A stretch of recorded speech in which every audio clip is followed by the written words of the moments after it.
अस्सलाम वालेकुम स्टूडेंट्स, आज एक्सरसाइज 7.2 9th क्लास डिस्कस करने लगे हैं। स्टूडेंट्स, इसमें क्वेश्चन नंबर 1 है, identify the following statement as true और फॉल्स।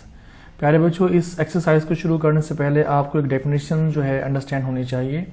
वो डेफिनेशन है एब्सोल्यूट वैल्यू की। अगर आप पंजाब टेक्स्ट बुक बोर्ड की किताब पढ़ रहे हैं तो उसमें जो पेज नंबर 136 है वहाँ पर डेफिनेशन आपको मिल जाएगी, वहाँ से इसको आप देख सकते हैं वो क्या होती है। बेटा ये होती है कि the absolute value of real number A denoted by A mod. ठीक है, ये जो हमारे पास ये जो साइन है इसको हम कहते हैं मॉड या मॉडुलस कहते हैं, इसको हम एब्सोल्यूट वैल्यू भी कहते हैं। ठीक है, इज डिफाइंड एज, तो ए का मॉड इज इक्वल टू, बेटा दो कंडीशन होती हैं। मतलब मॉड जो है, मॉड का मतलब ये है कि मॉड का फंक्शन ये है, दो कंडीशन है, या तो ए जो है वो पॉजिटिव है या इक्वल टू 0 है, या ग्रेटर देन 0 है, या लेस देन 0 है, या इक्वल टू 0 है। अगर पॉजिटिव है तो दो कंडीशन है, क्या वो ग्रेटर देन 0 है या इक्वल टू 0 है, और अगर नेगेटिव है इसका मतलब क्या हुआ कि लेस देन 0 है। फर्स्ट ऑब्जेक्टिव है, ट्रू फॉल्स है कि x mod is equal to 0 has only one solution. Students, आपने कुछ प्रॉपर्टीज याद करनी है एब्सोल्यूट वैल्यू की। वो ये होती हैं कि अगर ए और B belongs to real number हैं, अगर ए बी कोई दो नंबर हैं जो रियल सेट से बिलोंग करते हैं बेटा, तो इसका मतलब ये होता है, इस मॉड को उठाने का मतलब ये होता है कि सामने जो है हम प्लस या माइनस लगा देते हैं। प्लस एंड माइनस में जो है ट्रू कंडीशन में जो है वो वैल्यू मूव होती है। ये आपने बात जहन में रखें। For solving an equation involving absolute value we express the given equation as an equivalent to compound sentence and solve each part separate. तो चूंकि इसके अंदर ऑलरेडी 0 ही है तो इसका जो है सिर्फ एक ही सोल्यूशन होगा जो कि 0 ही है, तो ये स्टेटमेंट ट्रू हुई। मेरी बात को आप समझ चुके होंगे। मकसद ये है कि यहाँ पर सवाल दो हिस्सों में डिवाइड होता है, एक प्लस में जाता है और एक माइनस में मूव होता है। क्योंकि यहाँ पे ऑलरेडी 0 ही है तो 0 पॉजिटिव हो या नेगेटिव हो 0 ही होता है, तो हैज ओनली वन सोल्यूशन, तो ये स्टेटमेंट ट्रू है। All absolute value equations have two solutions. All absolute value equations have two solutions. एहतियात से आपने इसको ट्रू फॉल्स लगाना है। यहाँ पे लिखा है कि ऑल एब्सोल्यूट वैल्यू, क्योंकि यहाँ पर भी तो एब्सोल्यूट वैल्यू है, इसका तो आंसर जो है वो सिर्फ एक है, जो हमने इसको ट्रू भी कहा हुआ है। अगर आपने यहाँ पर ट्रू कर दिया तो आपका नंबर कट सकता है। All absolute value equations have two solutions, नहीं ऐसी बात नहीं है, क्योंकि ये भी एब्सोल्यूट वैल्यू है, इसका आंसर एक ही आता है, तो ये बात गलत हो चुकी है।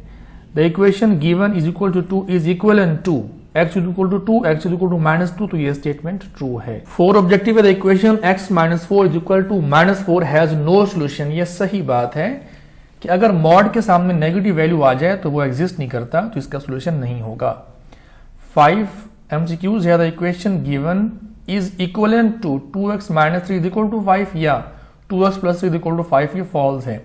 कैसे फॉल्स है बेटा? प्लस माइनस जो है वो उसके जो इक्वल होता है उसके सामने लगता है ना, अंदर तो चेंजिंग नहीं होती। यहाँ पे इसने अंदर चेंज किया हो तो ये स्टेटमेंट भी फॉल्स। सॉल्व फॉर x, इसको हमने हल करना है। तो बेटा मैंने आपको ऑलरेडी बता चुका हूँ कि जैसे हम इस मॉड को हटाएंगे तो सामने क्या लगा देंगे, प्लस माइनस लगा देंगे। तो सवाल जो है ये 3x - 5 इज इक्वल टू एक बार प्लस में जाएगा और 3x - 5 is equal to minus में जाएगा, तो बाकी आपने इसको सिंप्लीफाई करना होगा।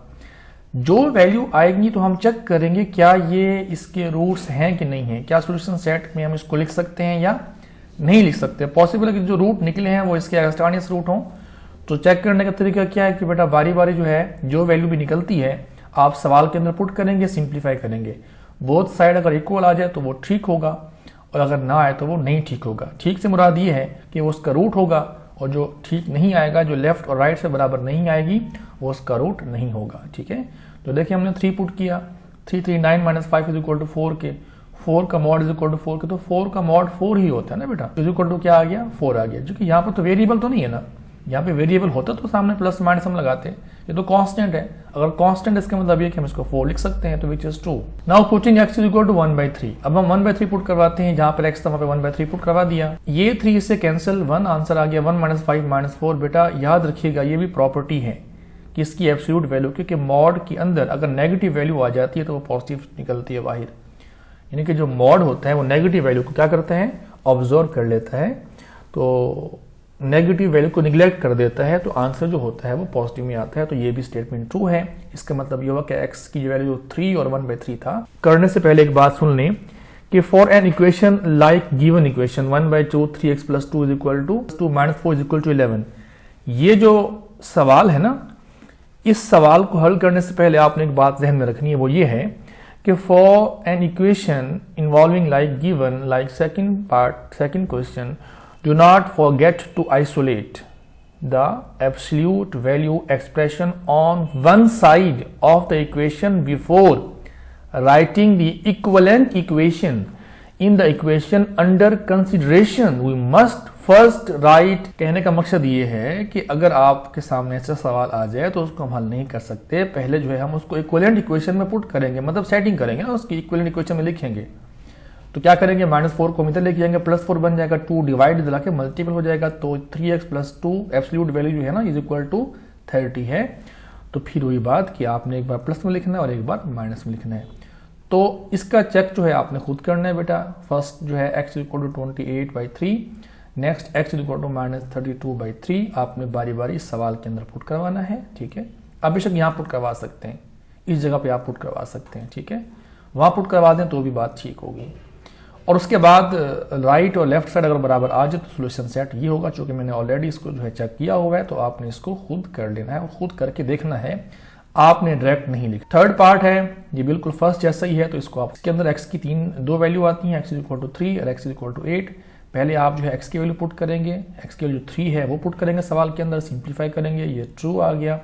नाउ अगेन पुट x = 8, हम 8 पुट करेंगे इसके अंदर, ठीक है। x की वैल्यू जो है यहाँ पर कितनी आती है, नेगेटिव आती है ना बेटा, नेगेटिव हम पुट करेंगे उसके अंदर, तो जवाब हमारे पास क्या आएगा, फिर भी बराबर आ गया। इसका मतलब क्या हुआ, इसका मतलब ये होगा कि विच इज 2 हो गया, तो हैंस सोल्यूशन सेट क्या आ गया, 3n - 8 आ चुका है। ये मैं आपको ऑलरेडी बता चुका हूँ कि नेगेटिव जो एब्सोल्यूट वैल्यू के अंदर जो मॉड के अंदर जो साइन जो होता है ना नेगेटिव का, वो पॉजिटिव हो जाता है। 4 पार्ट है। अब देखिए इसके अंदर दोनों जो है, इसके अंदर क्या है, दोनों एब्सोल्यूट वैल्यू आ चुकी हैं लेफ्ट और राइट साइड पे, तो आपने परेशान नहीं होना। सिंपल ये है कि आपने दोनों साइन हटाने हैं, तो एक साइड पे आप प्लस माइनस लगा देंगे, मतलब या तो आप इस साइड पे लगा लें या आप इस साइड पे लगा लें। तो ये वैल्यू उसके साथ एक बार प्लस में, ये वैल्यू उसके साथ एक बार माइनस में मूव होगी। तो जवाब क्या आएगा बेटा हमारे पास, x = 5/2, x = 1/2। तो इसका भी जो है चेक आपने खुद करना है, लाजमी करना है, और चेक के बगैर सवाल कंप्लीट। 5 पार्ट है, x + 2 मॉड वैल्यू है, -3 = 5 - x + 2, ये भी मॉड की वैल्यू है बेटे, ये भी मॉड है, ये भी मॉड है, ये कांस्टेंट है, ये भी कांस्टेंट। तो पहले आप इसको इस साइड पे लेके आए, -3 को इस साइड पे लेके आते हैं हम, नेगेटिव इस साइड पे आके पॉजिटिव हो गया, तो 2 टाइम ये वैल्यू बन गई, = 5 + 3 8 बन गया। 2 हम डिवाइड कर देंगे, x + 2 = 4। तो जैसे हम ये मॉड का साइन हटाएंगे तो बेटा हमारे पास सामने जो है वो प्लस माइनस लग जाता है। तो एक बार प्लस में और एक बार माइनस में, जो वैल्यू हमारे पास आएगी like x = 2 and x = -6। First में x = 2 पुट करवाना है आपने, फिर आपने x = -6 पुट करवाना है उस सवाल के अंदर और चेक करना है। अगर बराबर आ जाए तो बेटा ये जो x2 और x - 6 है ये इसके आंसर होंगे, जो कि इक्वल आ चुका है, इधर भी आ चुका है, इधर भी आ चुका है, ठीक है। Hence solution set is equal to 2 and -6। याद रखिएगा कि आपने ब्रैकेट ऐसे ही लगानी है, ठीक है। और इसके अंदर पहले अगर -6 आ जाए, 2 बाद में आ जाए तो कोई फर्क नहीं पड़ता, क्योंकि दोनों सेम वेरिएबल के आंसर है ना, लाइक x इसके अंदर इन्वॉल्व है ना। कोई टेंशन नहीं है कि आप जो है नेगेटिव 6 को पहले लिख लें या फिर बाद में लिख लें। इसके बाद नेक्स्ट हमारे पास पार्ट है, पार्ट नंबर 6, हाफ x + 3 + 21 = 9 के सोल्यूशन लिखा बेटा। हमने इसकी पहले सेटिंग करनी है, 21 को इधर आके नेगेटिव करवा देंगे, जवाब आ गया -12। 2 को जो डिवाइड इधर आके मल्टीपल करवाएंगे तो आपने देखा ये जो वैल्यू है -24 आ गई है ना। तो मैंने कहा था कि मॉड के सामने अगर नेगेटिव आ जाए तो वो एग्जिस्ट नहीं करता सवाल, तो इसका आंसर जो होगा वो एम्प्टी होगा। यहाँ पे लिखा हुआ है कि as the absolute value of non zero integer can not be negative, so solution is empty. Next 7 part है, पहले आपने इसकी सेटिंग करनी है। सेटिंग से मुराद ये है कि -1/3 जो है इस साइड पे आगे पॉजिटिव बन जाएगा। आपने बेटा इसमें राइट साइड पे आपने क्या करना है, एलसीएम लेना है। जवाब क्या आ गया, 1 आ गया। इस साइन को हटाएंगे, सामने प्लस माइनस लगा देंगे, +1 लगाएंगे और उसके बाद ये वैल्यू इसके साथ -1 में आएगी। 4 इस 1 से मल्टीपल, ये 4 -1 से मल्टीपल, सेटिंग करेंगे। x की वैल्यू क्या आ गई, -1/5 और नेक्स्ट x की वैल्यू क्या आ गई, 7/5 आ गई। तो आपने क्या करना है, इसको चेक करना है। चेक करने के लिए x = -1/5 ये सवाल के अंदर पुट करवाएंगे। तो देखें 3 - 5 इस जगह पर क्या था, x था, तो वहां पे क्या आ गया, -1/5 आ गया। ये 5 इससे कैंसिल, ये नेगेटिव पॉजिटिव, 3 + 4/4, 4/4 क्या हो गया, 1 हो गया। यहाँ पे लिखा होगा ना, ये देखें 4/4 क्या होता है, 1 होता है, तो उसको मैंने 1/1 लिख दिया ताकि आपको समझने में आसानी हो। -1/3 = 2/3, इस साइड पे मतलब लेफ्ट साइड पे आप ले लें एलसीएम 3 आएगा, 3 ऊपर आ जाएगा, जैसे कि एलसीएम का तरीका होता है -1 2/3, इधर भी क्या है 2/3 विच इज 2, 3 - 7/4, 3 - 7 क्या होता है बेटा 4 होता है, -4/4 है, तो नेगेटिव जो है अगर एब्सोल्यूट वैल्यू के अंदर आ जाता है, साइन के अंदर आ जाता है बेटा, तो वो क्या हो जाता है पॉजिटिव हो जाता है। तो बिल्कुल ये सवाल अबव जैसा बन चुका है, तो ये भी बराबर आ गया। इसका मतलब ये हुआ कि सोल्यूशन सेट -1/5 एंड 7/5। इसका नेक्स्ट पार्ट है x + 5 / 2 - x = 6 के सोल्यूशन लिखा बेटा, सवाल को रिपीट किया। जैसे हमने ये साइन हटाने हैं, सामने क्या लगाना है प्लस एंड माइनस लगाना है, ठीक है। तो बेटा ये जो वैल्यू इसके साथ एक बार 1 टाइम जो है वो प्लस में जाएगी और नेक्स्ट जो है इसके साथ 1 टाइम ये नेगेटिव में जाएगी। तो अब बेटा आप इसको सिंप्लीफाई करना है, 2 - x को 6 से मल्टीपल करेंगे, 6 × 12 एंड 6 x हो जाएगा। ये 2 - x -6 से मल्टीपल हो जाएगा, -6 to the -12 -6 -x + 6 हो जाएगा। x की वैल्यू इक्वल टू 1 आ चुकी है और नेक्स्ट जो है 17/5 आ गई है। बेटा हम चेक करते हैं क्या इसके रूट हैं कि नहीं है। तो इसका मतलब ये हुआ कि आप बारी बारी इस सवाल को, यानी कि जो आंसर आया है x का और इस x का, तो आपने सवाल के अंदर पुट करना है। नाउ पुट x = 1 के यहाँ पे 1 पुट करवा दिया, 1 + 5 2 - 1, जो कि जहाँ पर x था वहाँ पे हमने क्या पुट करवा दिया। अब हमने x की जगह पे 17/5 पुट करवाना है। देखिए यहाँ पर 17/5 आ गया, यहाँ पर भी 17/5 आ चुका है। अब वैल्यू का भी आपने एलसीएम लेना है, नीचे वाली वैल्यू का भी बेटा आपने क्या करना है एलसीएम लेना है। ये 5 इधर वाला और इधर वाला आपस में कैंसिल हो गया, 17 + 25 42, 10 - 17 - 7, इसको बेटा हम कैंसिल करेंगे, जवाब क्या आ गया 6 आ चुका है। ये जो नेगेटिव है एब्सोल्यूट साइन की वजह से ये क्या हो गया पॉजिटिव आ गया। इसका मतलब ये हुआ कि ये भी ट्रू है। इसका मतलब ये हुआ कि हमारे पास जो सोल्यूशन सेट है वो क्या है 1 and 17/5, ठीक है। तो बच्चों ये एक्सरसाइज 7.2 9th क्लास की थी। अगर आपको मेरी वीडियो पसंद आई हो, मेरा लेक्चर पसंद आया हो, तो आपसे गुजारिश है कि लाजमी लाइक करें, सब्सक्राइब करें और शेयर भी कर दें, ताकि मेरी जो है हौसला अफजाई हो सके और मैं ज़्यादा से ज़्यादा आपके लोगों के लिए काम कर सकूँ। बहुत शुक्रिया। अल्लाह।